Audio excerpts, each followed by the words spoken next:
On va commencer par un tout petit peu d'exercice et je vais demander aux utilisateurs de Facebook, de Google Search, les recherches Google, ou d'un service Yahoo de se lever. Donc si vous utilisez un de ces services, merci de vous lever. Non mais c'est bienvenu un peu d'exercice. Hein. Alors, je vois qu'il y a des... Vous restez debout, oh là là là là, oh, attendez, l'exercice n'est pas terminé. Je vois qu'il y a des personnes qui n'ont pas compris les instructions. Ou qui n'écoutent pas. Il y a un monsieur qui est au téléphone, donc je dérange beaucoup visiblement là. Donc restez debout. Et alors maintenant, ceux qui utilisent ces services sans payer peuvent se rasseoir. Sans payer. Si vous ne payez pas pour ces services, rasseyez-vous. Voilà. D'accord. Donc il y a quand même... Monsieur hésite, est-ce qu'il a payé? Vous avez envoyé votre chèque à Facebook le mois dernier ou pas? Non, finalement il se rassoit. Bon, d'accord. Est-ce que... Il y en a 4 qui n'ont pas compris les instructions, même pas. Bon, tout le monde peut se rasseoir maintenant, merci. Non, mais il y a un monsieur qui a compris les instructions, mais il veut rester debout. Bon, il était... Voilà. Cet exercice est intéressant, c'est qu'on utilise tous ces services, peut-être qu'il y a une exception, sans payer. C'est-à-dire Google Search, vous ne payez pas. Facebook, vous ne payez pas. Yahoo, vous ne payez pas. Et voilà, il y a un adage qui dit « si c'est gratuit, c'est vous le produit ». Effectivement. Donc vous voyez là, c'est une ferme industrielle de cochons. Hein, et on ne comprend pas toujours très bien, mais le cochon, je vous le dis tout de suite, le cochon n'est pas le client du fermier. Vous voyez ? Non, mais il y a un moment où il faut revenir sur la base. C'est-à-dire que le cochon, il est nourri gratuitement, il est logé gratuitement, mais aucun de nous, d'ailleurs, nous ne sommes pas des cochons, hein, donc on peut avoir une certaine distance vis-à-vis du sujet. Nous savons indéniablement que le cochon n'est pas le client du fermier. Le client, c'est celui qui mange le saucisson, hein, vous voyez. Il y a un parallèle intéressant, d'ailleurs, entre le cochon et nous, utilisateurs du numérique. Je n'ai pas dit clients du numérique, mais utilisateurs du numérique. C'est que finalement, on va peut-être finir en saucisson. Alors, pourquoi, au-delà de cet exemple qui est un peu amusant, il y a une problématique à comprendre, c'est que les données, c'est le pétrole du XXIe siècle. Ça, c'est Los Angeles en 1908. Et au milieu des pavillons, c'est bourré de derricks. Et pourquoi il y a ces derricks qui pompent du pétrole comme on le faisait il y a presque 110 ans en Californie? Ben, je vais vous donner un exemple. Ça, c'est l'application Facebook que j'ai commencé à installer sur mon téléphone Android.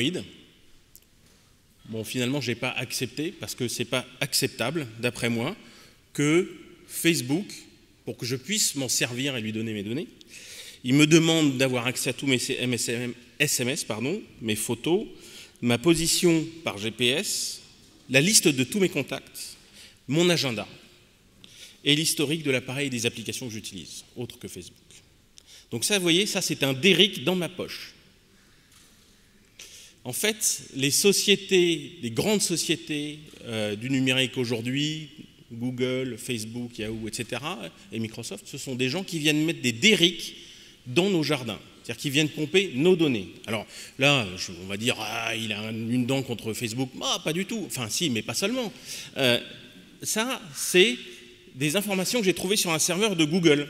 Un serveur de Google, donc c'était pas dans mon ordinateur, c'est un serveur de Google. Si vous utilisez Google Maps, et que vous avez, comme tout le monde, lu les conditions générales d'utilisation, hein, tout le monde, je ne vous fais pas lever, tout le monde les a lues, les conditions générales d'utilisation de Google Maps, je ne vais pas vous faire cet affront, évidemment. Je lisais d'ailleurs récemment que, en fait, si on lisait toutes les conditions générales d'utilisation de tous les services en ligne qu'on utilise, il faudrait des dizaines d'années à raison de 8 heures par jour pour les lire et les analyser, vous voyez. Donc on ne le fait pas, forcément. Et bien donc, en utilisant Google Maps collecte des données sur mes déplacements. Et c'est ainsi qu'on voit que le 2 décembre 2014, je me suis promené, je suis allé faire un tour dans le 16e, je suis allé faire un tour du côté du canal Saint-Martin et du côté du boulevard Montmartre. Et quand ça fait des lignes droites, c'est que je prends le métro et il ne peut pas me repérer par GPS. Voilà. Et ça, ces données, elles sont envoyées automatiquement à Google.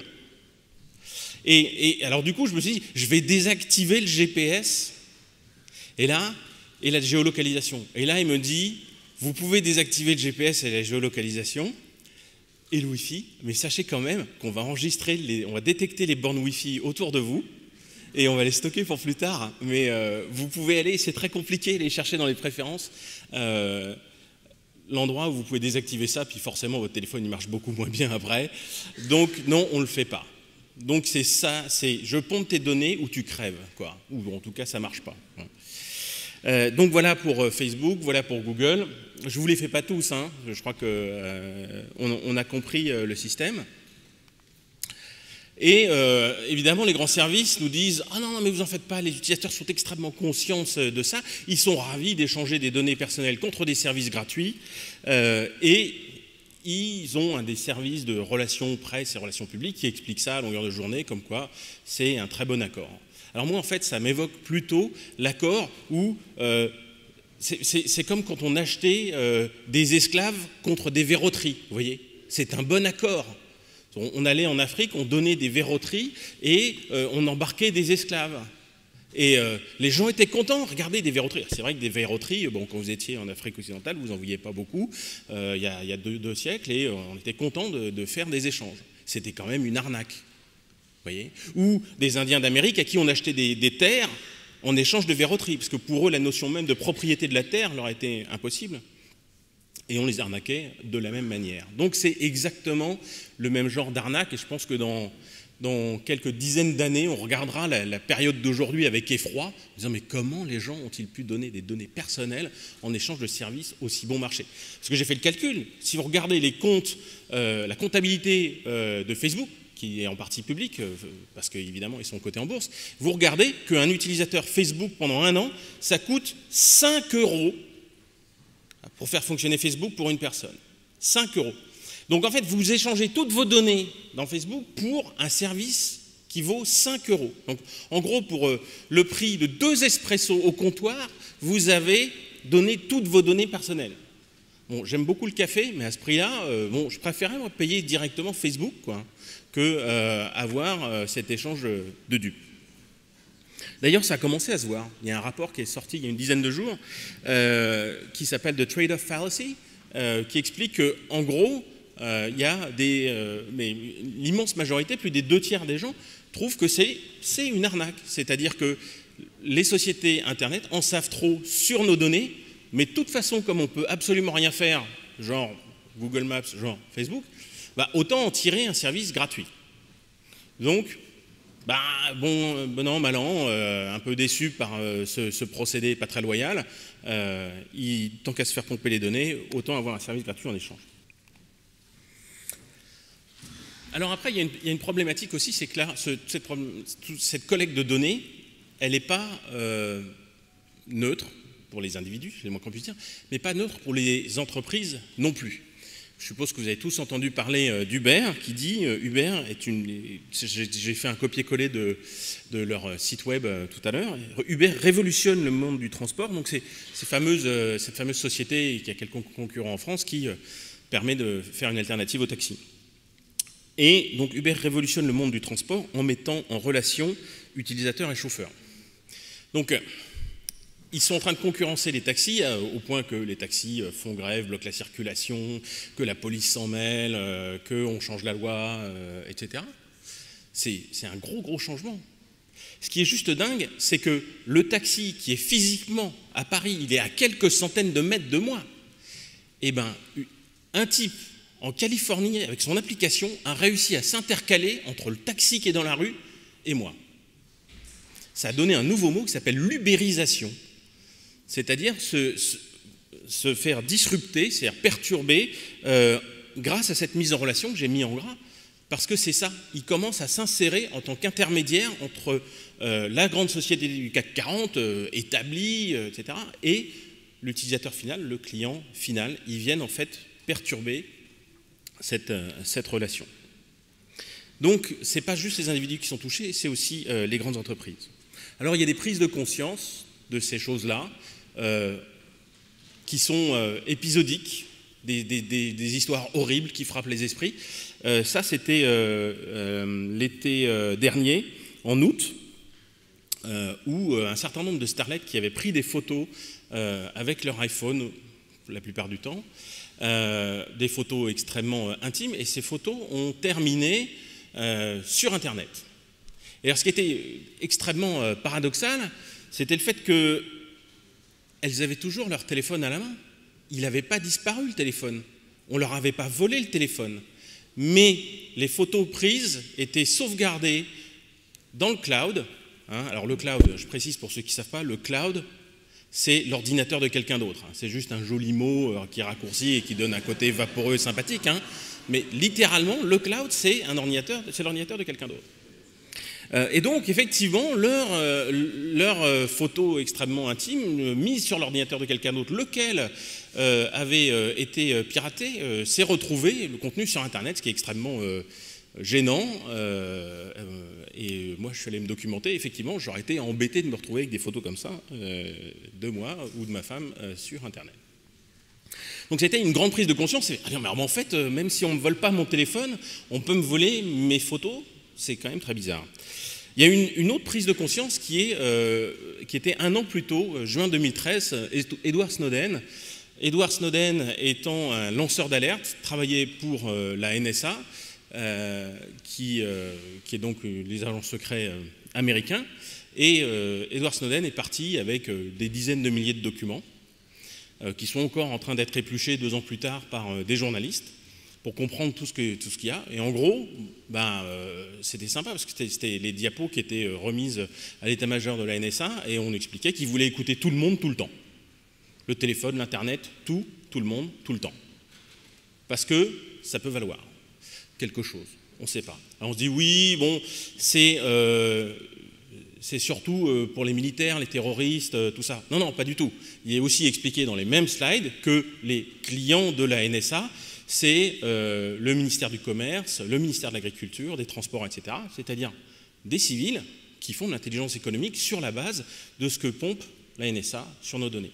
Alors quel rapport entre Edward Snowden et ce qui nous intéresse? Parce qu'Edward Snowden nous dit, mais vos données, elles sont pompées, enfin en tout cas la NSA veut les pomper, elle a des budgets énormes, mais quand même pas au point de mettre sur écoute 3 milliards d'internautes avec 3 milliards de capteurs dans chacun des 3 milliards d'ordinateurs et de smartphones, des 3 milliards d'internautes, ça coûterait trop cher.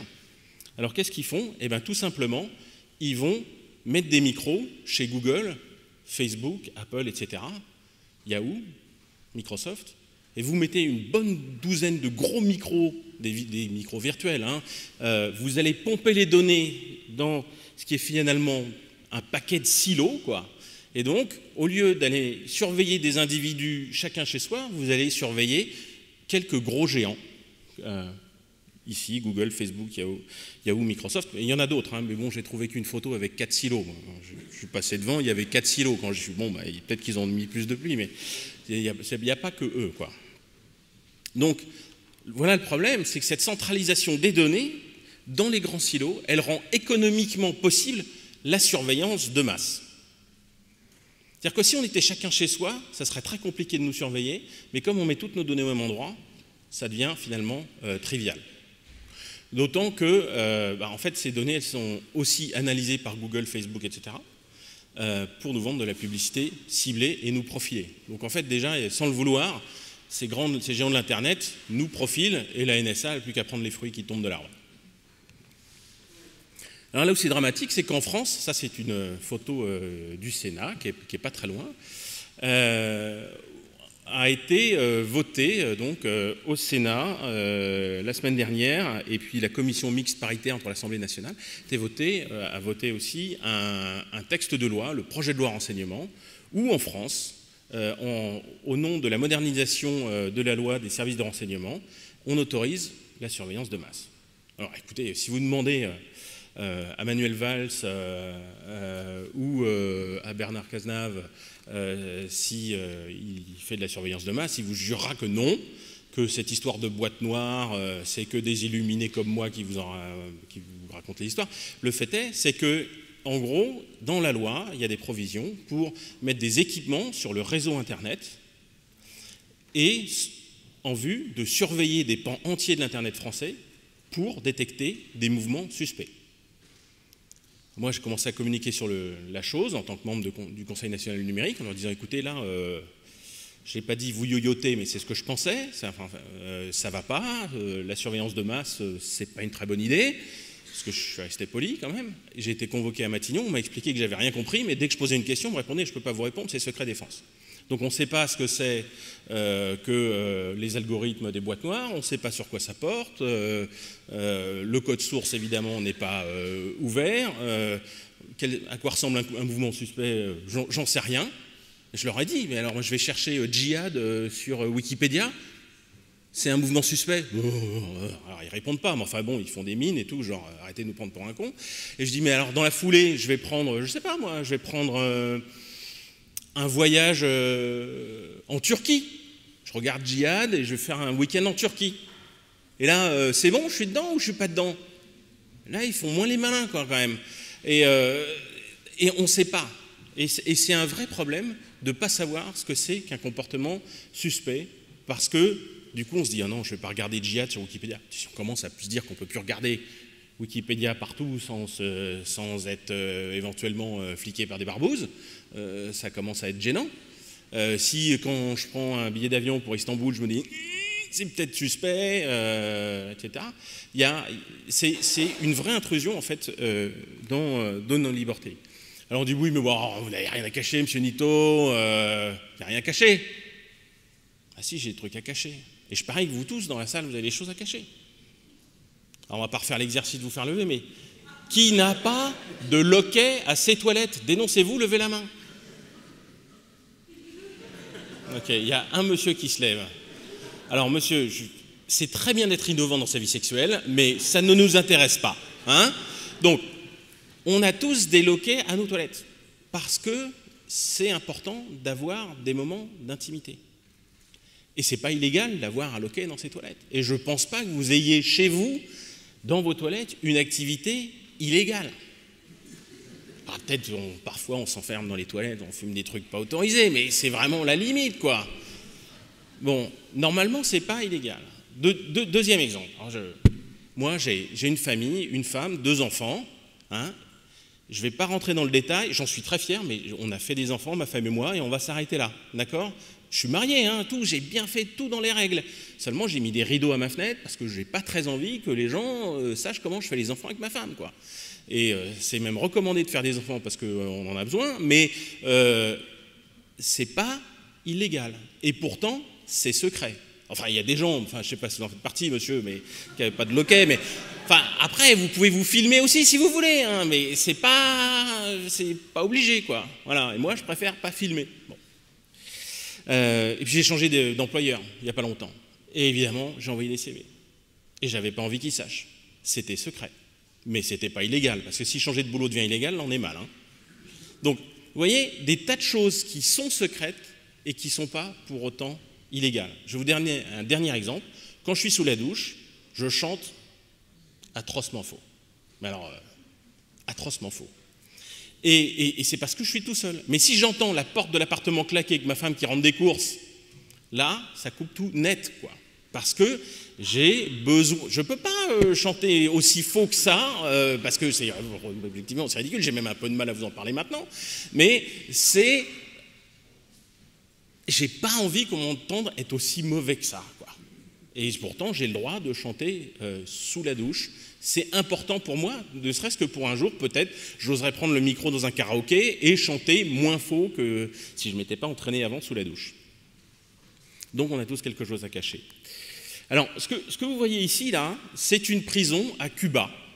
Une prison dite modèle, qui est bâtie sous le format de la prison panoptique, inventée par les frères Bentham au XIXe siècle.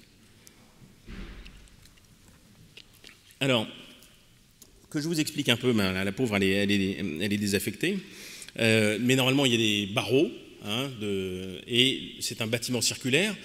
Les cellules sont à l'extérieur, et au centre, il y a une tour, vous voyez, avec des meurtrières. Et dans la tour, il y a le gardien. Et donc, le gardien, on ne le voit pas, parce qu'il regarde juste par les meurtrières. Et le gardien est susceptible de surveiller tout le monde à tout instant. Mais évidemment, le gardien il a des yeux devant, mais pas derrière ni sur les côtés, donc il ne peut regarder qu'une toute petite partie des prisonniers à un instant T. Mais tous les prisonniers savent qu'ils sont surveillés, et qu'ils sont peut-être surveillés là, maintenant. Et du coup, le prisonnier se tient à carreau. Et donc ce modèle de la prison panoptique, où il y a absolument zéro intimité, donc les Bentham, ils étaient deux frères, et il y en a un qui a inventé la prison panoptique, l'autre a fait « c'est génial, je vais inventer l'usine panoptique ». Déjà, ça limite perturbant, quoi. C'est-à-dire qu'on a envie de faire subir des choses à des prisonniers, c'est une chose, la même chose à des ouvriers, moi je le sens moins bien. Bon. Et les frères Bentham, quand ils allaient voir différents hommes politiques à l'époque pour leur vendre les concepts du panoptisme, ils disaient « regardez, c'est génial, parce que vous avez un seul gardien qui surveille absolument tout le monde, c'est super. Et même quand ils s'absentent pour aller déjeuner, eh bien, personne ne mouffe parce que tout le monde se sent surveillé. Donc, même en n'étant pas surveillé, mais en étant potentiellement surveillé, on va changer son attitude pour être conforme. » Et d'ailleurs, Michel Foucault, le philosophe, dans les années 70, a publié « Surveiller et punir » sur le thème du panoptisme. Et il explique qu'en gros, en fait, le panoptisme, la surveillance, c'est une façon d'imposer un comportement à une masse de personnes, pas nécessairement juste à des prisonniers. Et donc, c'est important aussi d'être, pour nous, pour être une société libre, de ne pas être dans un modèle panoptique où on est potentiellement surveillé. Parce que quand on grandit, quand on passe de l'état d'enfant à celui d'adulte et de citoyen, il faut être capable d'essayer, d'inventer des choses, d'être créatif. Et après tout, on parle d'innovation aujourd'hui. L'innovation, c'est toujours un moment où on crée quelque chose qui a l'air complètement stupide. Tout à l'heure, les bouées dérivantes, au moment où l'idée est venue, je suis sûr qu'il y a des gens très bien pensants, très bien, qui ont fait « c'est n'importe quoi ». Bon, en l'occurrence, ce n'était pas une super idée parce que ça n'a pas marché. Mais si vous n'avez pas assumé la volonté de faire quelque chose qui est potentiellement débile et vous avez validé que c'était pas une super idée, mais en fait si, parce qu'avec des jets d'eau sur le côté, finalement, vous arrivez à faire quelque chose qui fonctionne, eh bien, vous avez été débile à un moment et vous avez été brillant la semaine d'après ou un an après. Donc c'est ça, si on veut être créatif, si on veut être innovant, il ne faut pas être surveillé. Alors, la cerise sur le gâteau, c'est que l'efficacité de la surveillance de masse est quasiment nulle. Pourquoi? Parce que vous voyez, en bas, j'ai mis 3 logos. C'est 3 systèmes de cryptographie, de chiffrement, qui permettent, le premier à gauche, c'est Tor, c'est un navigateur qui est basé sur Firefox de Mozilla, qui permet de passer inaperçu sur Internet. Pardon? De passer inaperçu sur Internet. Donc on va naviguer sur Internet sans être surveillé. Alors, ce qui est extrêmement drôle, c'est que c'est au départ utilisé par l'armée américaine pour aller surveiller des sites ennemis, mais qu'ils ont besoin qu'il y ait beaucoup de gens qui s'en servent. C'est utilisé et recommandé par des organisations comme Reporters sans frontières pour que des activistes dans des pays dictatoriaux puissent communiquer et s'informer sans laisser de traces. Donc c'est très important pour la liberté de parole et la liberté de la presse. Et aujourd'hui, sur les sites djihadistes, il y a déjà des tutoriels qui expliquent comment utiliser Tor pour ne pas se faire attraper par les boîtes noires du projet de loi renseignement. GNU-PG et ProtonMail sont 2 systèmes qui sont faits pour protéger sa correspondance email. Et il y en a d'autres. Il y a des choses qui s'appellent OTR, Off the Record, qui sert à la messagerie instantanée. Il y a des systèmes du type VPN qui permettent aussi de chiffrer tout le trafic Internet depuis votre ordinateur vers un lieu extérieur. Donc aujourd'hui, quiconque a envie de se cacher peut le faire. Et donc surveiller toute la population française potentiellement ne servira pas à attraper le moindre terroriste qui est décidé et pas totalement stupide. On peut arrêter des terroristes crétins, mais ce n'est pas les plus dangereux non plus. On a bien arrêté un type qui a essayé de mettre le feu à sa semelle dans un 747. Donc voilà, c'est ce genre de mec qu'on va arrêter. Mais ce n'est pas les gens dangereux. Mais le prix sociétal de la surveillance, il va être payé par tous. Alors, qu'est-ce qu'on fait? Moi, je suis informaticien, je suis entrepreneur, j'ai des idées, et je me dis, mais je ne vais pas rester comme ça. Alors, j'ai bien essayé d'expliquer au gouvernement qu'il faisait des bêtises. et tous les gens à peu près sensés l'ont fait, hein, mais alors il y a une liste longue comme ça d'organisations qui ont expliqué au gouvernement, qui ont pris position clairement contre la loi renseignement. Ça ne les a pas empêchés de s'enferrer dans ce cul-de-sac qui ne sert à rien. Alors puisque expliquer aux politiques que ça ne marche pas et que ça ne servira à rien et que c'est coûteux ne fonctionne pas, qu'est-ce qu'on fait? Alors évidemment, on pourrait débrancher Internet. Bon, ce n'est pas mon choix. Hein. Qu'est-ce qu'on peut faire, ou en tout cas se débrancher chacun de l'Internet. Bon, en même temps, c'est un peu fichu. Hein. Même si vous avez un téléphone qui n'est pas smart, hein, sachez que vous êtes repérable à tout instant, parce que le système GSM de téléphonie mobile, il est obligé de savoir où vous êtes dans un certain rayon, de façon à savoir où router les appels. Donc même si vous dites « j'ai juste un vieux Nokia 8210 des années 90, je suis tranquille », ben non, même pas. Hein. Donc il faut juste appeler depuis les cabines téléphoniques, mais je ne sais pas si vous avez remarqué, il y en a de moins en moins. Alors que faire? Eh ben, je vous propose simplement d'inventer le futur qu'on veut, c'est-à-dire un futur où on a le contrôle de nos données pour qu'elles ne soient données ni aux géants de l'Internet, ni aux espions. J'ai inventé le concept de Circus. Alors l'acronyme il vaut ce qu'il vaut, hein, c'est un système d'information redonnant le contrôle aux utilisateurs. Allez, je fais ce que je peux. Hein. Et il y a 7 critères pour définir ce que c'est qu'un circus. Premièrement, première étape, accepter de se débarrasser de la publicité ciblée, qui est la source de tous les maux en termes de ciblage. Le business model dominant actuellement sur Internet, c'est je collecte des données, je sais tout de vous, et je peux, en sachant tout de vous, je vais vous afficher de la publicité ciblée, qui rapporte quasiment rien, mais bon, c'est mieux que rien. Regardez, tous les titres de presse sont un mal fou à survivre malgré les tonnes de trackers qu'ils nous mettent dans leur page. Hein. Ça se compte par dizaines. Hein. Si vous allez sur la page du Figaro ou du Monde, vous avez des dizaines de sites tiers qui essayent de savoir où vous vous promenez sur Internet. Et ça ne rapporte pas suffisamment de quoi faire un journalisme de qualité. Enfin, disons que si vous regardez les comptes du journalisme, vous vous rendez compte que ça va pas bien. Le problème, c'est que les individus ont une fascination pour la gratuité.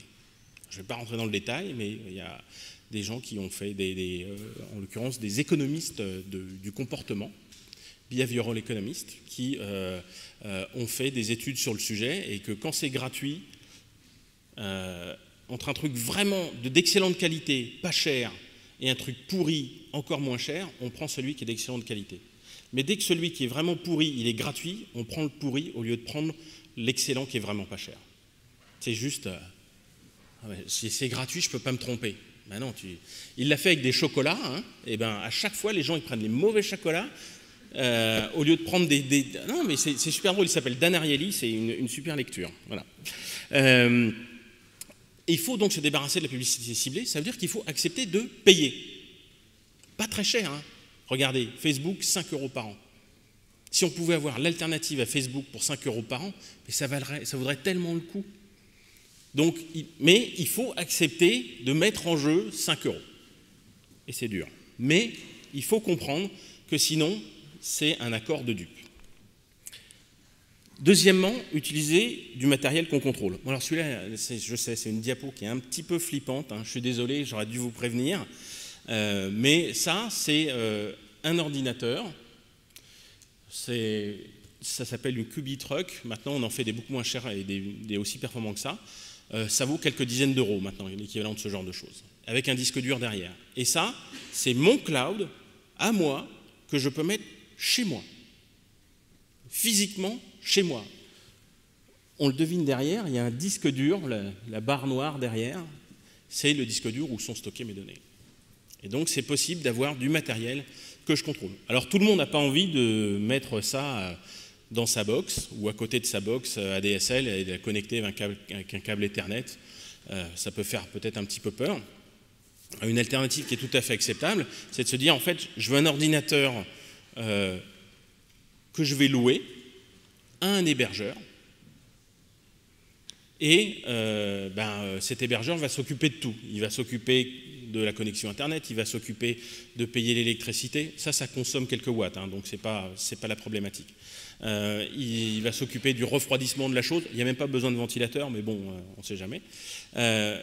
Et il va s'occuper de tout. Et puis si jamais un jour ça casse, il s'occupe de le remplacer. Et moi, je vais lui louer un service pour ça.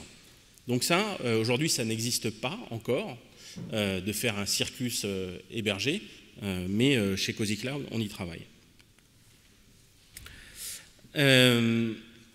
Troisièmement, sur cet ordinateur que l'on contrôle, qui vaut quelques dizaines d'euros, on va mettre du logiciel libre. Alors, brièvement, pour ceux qui ne savent pas bien ce que c'est que du logiciel libre, on appelle souvent ça aussi de l'open source. C'est du logiciel qui est développé de façon ouverte et souvent collaborative. Le code, la recette, le fonctionnement interne, il est ouvert, visible, compréhensible par tous, ou du moins tous ceux qui veulent s'en donner la peine. Et du coup, il est auditable. C'est-à-dire qu'on est sûr que le logiciel fait ce qu'il dit qu'il fait. Et que s'il y a des données qui fuitent de ce logiciel, ça va se voir. Et si il n'est pas libre, ce logiciel, eh ben, on ne peut pas avoir confiance en lui. Donc c'est important pour qu'il soit auditable et transparent. Il faut utiliser du chiffrement. Le chiffrement, c'est ce qu'on appelle à tort le cryptage. Ça n'existe pas en vrai cryptage, sauf dans le dictionnaire québécois, ce qui nous met un peu en difficulté, évidemment. Mais bon, les Québécois n'ont pas toujours les meilleures pratiques de la langue française. Et le chiffrement, ça consiste donc à chiffrer, à utiliser la cryptologie pour que les messages qu'on envoie ne soient pas compréhensibles par quelqu'un qui écouterait la conversation. Aujourd'hui, comme je vous l'ai expliqué plus tôt, c'est des technologies qui fonctionnent et on sait que les espions, et Edward Snowden, le lanceur d'alerte de la NSA, l'a très bien démontré. Il a expliqué qu'il y a des trucs dans le chiffrement qu'il ne faut pas utiliser parce que ça a été piraté, craqué par la NSA, mais il y a des tas de choses qui existent et qui sont solides en termes de chiffrement.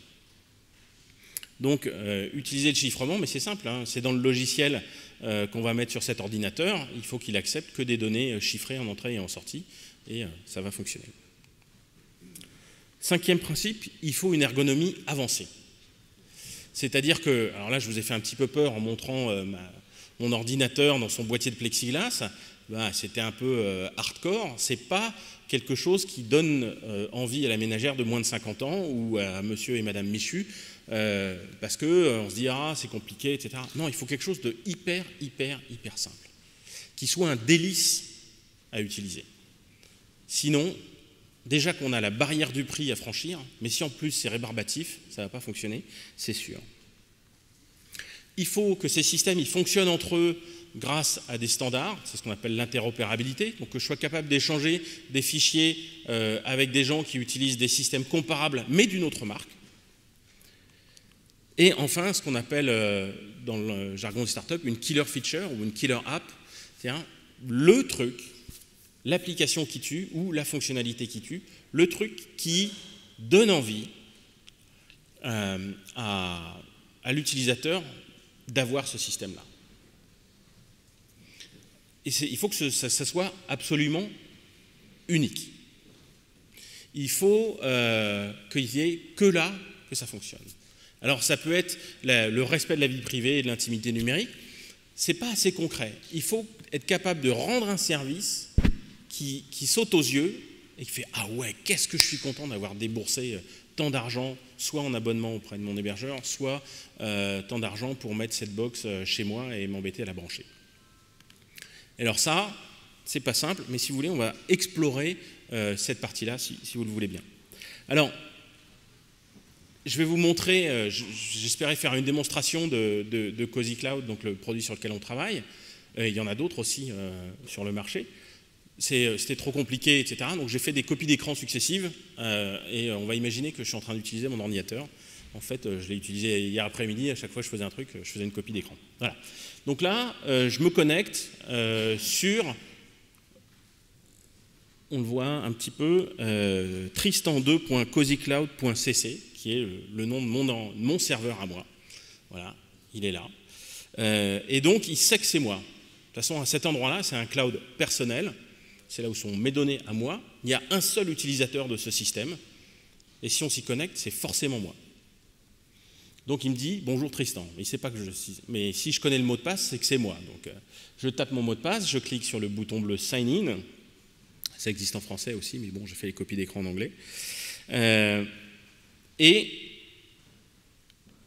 voilà, je suis connecté et voici ce que je vois. Des applications, ça ressemble un petit peu à un smartphone, sauf que c'est sur l'écran de mon ordinateur ou c'est sur l'écran de mon smartphone aussi, évidemment, ça fonctionne sur un smartphone. Et je vois des applications de base, le calendrier, donc l'agenda, les contacts, les emails, les fichiers, les photos. J'ai rajouté des applications de prise de notes, de liste des choses à faire, on l'a appelé Tasky, là, le rond vert avec la coche. Et en bas à gauche, gestion de ma banque ou de mes comptes bancaires. Alors je vais cliquer sur le calendrier, là, voilà, donc ça c'est mon calendrier, sauf que les données elles sont chez moi et elles ne sont pas sur Google Calendar. Et évidemment je peux les avoir aussi sur mon téléphone. Je reviens à la page d'accueil et je vais maintenant cliquer sur les contacts. Voilà mon carnet d'adresses avec la liste des personnes, j'en ai que 3, mais c'était pour la démo. Là, c'est mon application fichier où j'ai la liste de mes fichiers. Donc, certaines, en l'occurrence, sont des photos, etc. Donc, je vais stocker des fichiers dans mon serveur personnel, dans mon cloud personnel, et je vais pouvoir y accéder aussi depuis mon téléphone ou depuis mon navigateur. Et enfin, l'application banque que voici. Alors, les chiffres sont fictifs. Je n'ai pas près de 300 000 euros sur mes comptes. Mais et je n'ai pas de compte à la Deutsche Bank non plus, je ne fais pas d'évasion fiscale. Mais j'ai la liste donc sur un de mes comptes, en l'occurrence à la caisse d'épargne, checking account à gauche. Eh bien, il m'affiche le relevé bancaire.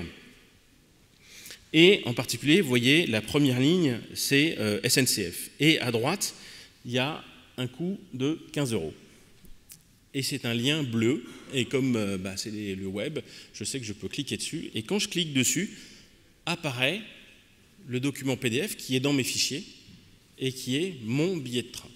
Évidemment, puisque sur cet endroit, qui est mon cloud personnel, où je stocke mes fichiers, mon agenda, etc., comme je peux tout stocker, eh bien je peux faire des liens entre eux.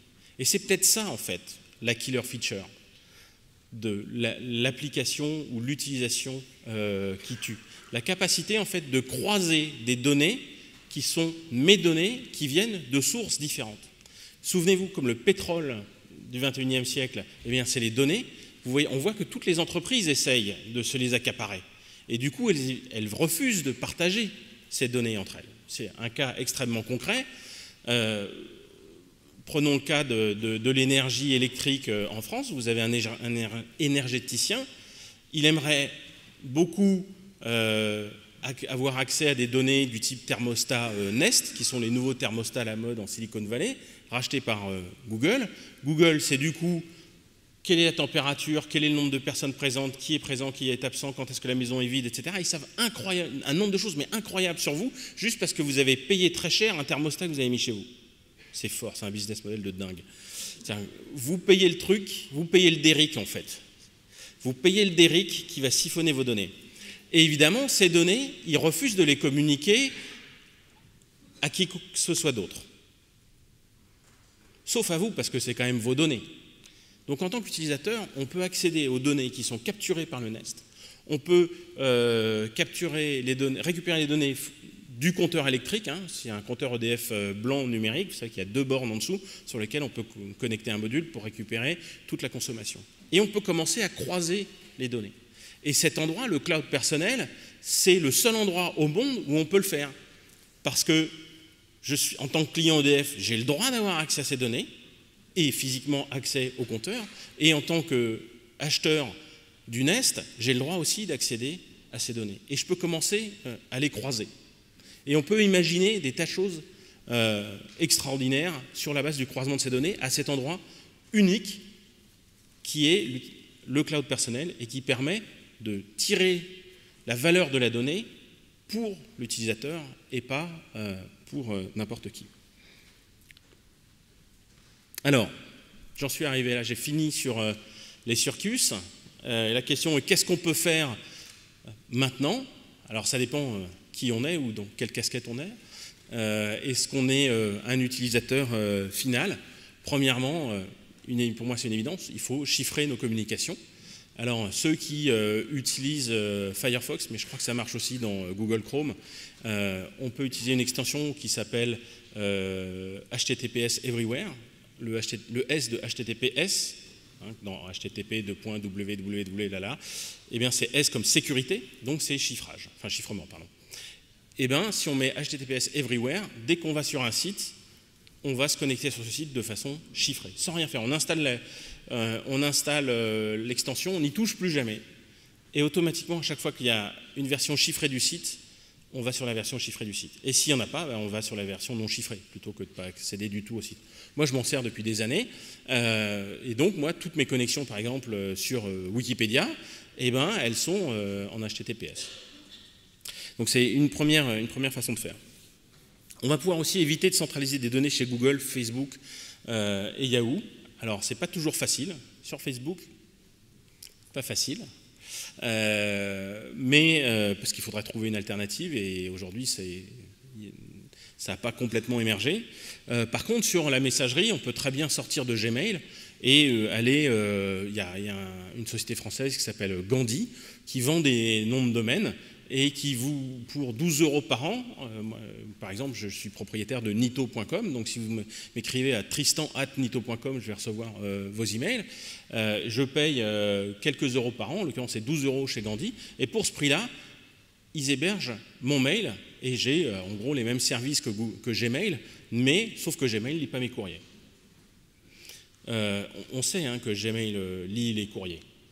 On le sait, c'est marqué dans les conditions générales d'utilisation que personne n'a lu sauf moi, où très clairement, noir sur blanc, ils disent « Nous lisons vos emails pour savoir de quoi vous parlez et comme ça, on va vous proposer des publicités qui vont vous rendre service. » Bon, on sait à quel point. Bon.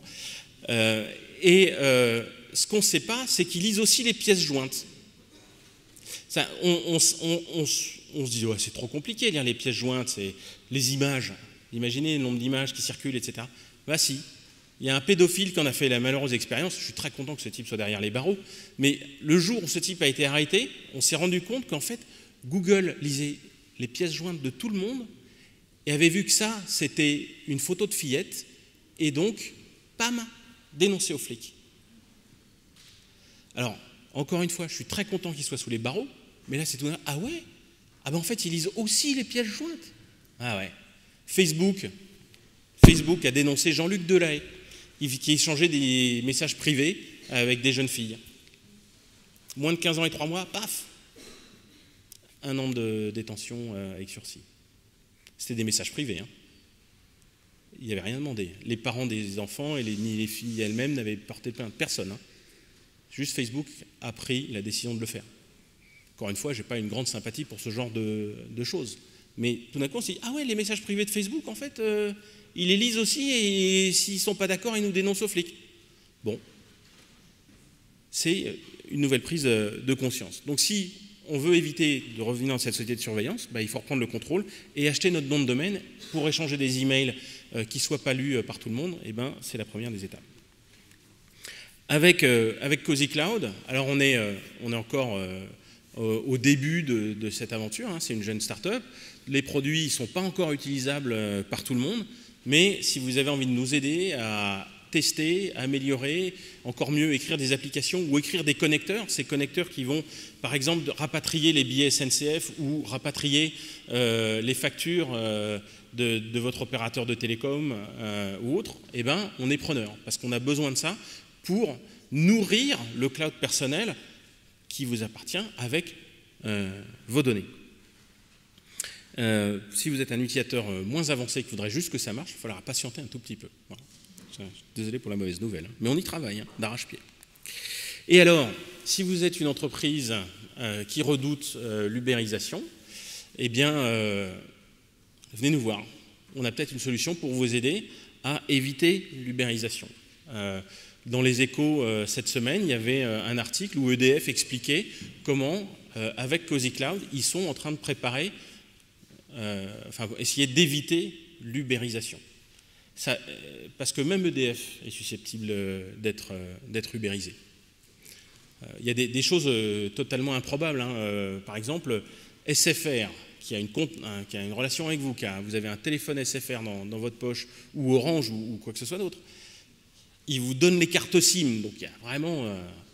Apple a annoncé qu'ils allaient faire des cartes SIM virtuelles, et le jour où vous voudrez changer d'opérateur, vous irez directement sur le site apple.com pour changer la case à cocher, en disant « Ah, j'en ai marre d'Orange, hop, je passe chez SFR ou chez Bouygues ». Et là, pouf, ubérisé. C'est-à-dire que toutes les boutiques qu'on voit partout qui essayent de vous vendre des téléphones, c'est cuit à partir du moment où c'est l'iPhone, parce qu'ils se feront fait ubériser. Alors qu'il est difficile d'ubériser pourtant ce qu'on pensait être le mobile, où il y a une telle relation clientèle. Voilà, écoutez, je crois que j'ai terminé. Il nous reste 5-10 minutes pour des questions, si vous avez un peu le temps ou pas. Tout à fait, merci beaucoup.